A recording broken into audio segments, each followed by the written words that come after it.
I've been meditating lately, and some of the things I've been really getting into was why was I so shy growing up? Why was I so afraid of confrontation? Did it have anything to do with my Asian upbringing? Well, it starts with this story. One day when I was 6 years old, I was opening up the cabinet, scouring for food.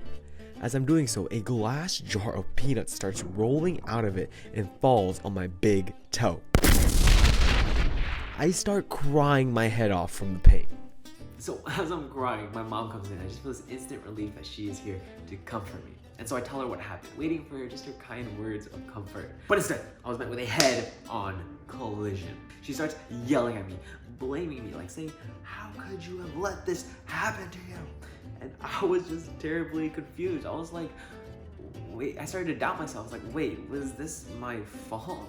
It couldn't have been. This isn't fair. You're supposed to comfort me. You're supposed to love me. Why are you like this? And so in that moment, in my little kid head, I felt like she was more of a monster than she was a mom. Eventually, my brother explained to her how it wasn't my fault. And I think it was the first time I understood that when my mom yells, it isn't necessarily meant to attack, but the damage had been done.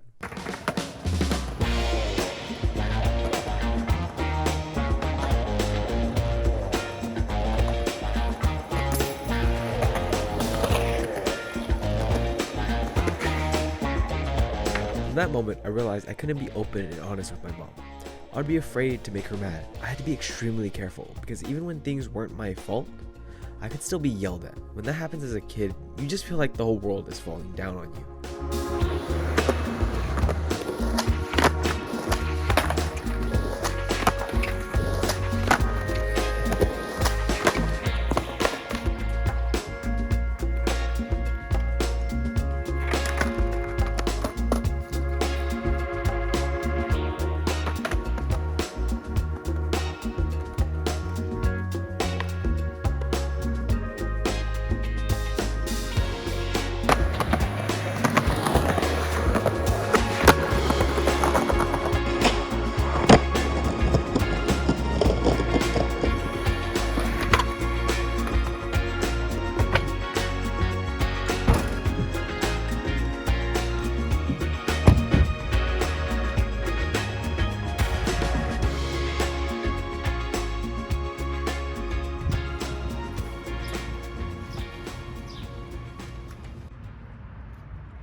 Sometimes I wonder why my mom does worry and yell so much.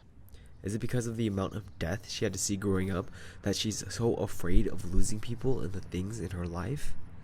Is it because of the trauma of diving into bomb shelters when she heard bombs dropped in her city? Is it just the general culture of North Vietnam back then? Or is it the scarcity of living in a poorly executed socialist society that resulted in paranoia and distress among the people? Or is it all of the above? In a way, her yelling at me was just her fear of losing control. Her loss of control had resulted in her starvation, her dad's death, brother's death, and finally, her own mother's death.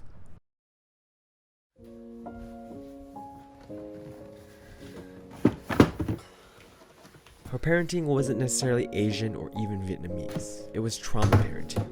That was the kind of person I grew up with. Someone who tried to establish control and security through her yelling and anger.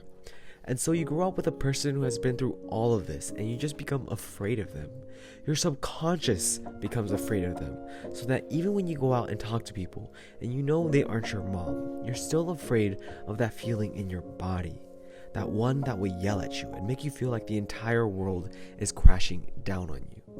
And I will say, understanding this has given me just the ability and really feeling empowered to be able to start making the changes in my life so that I'm not afraid of confrontation anymore.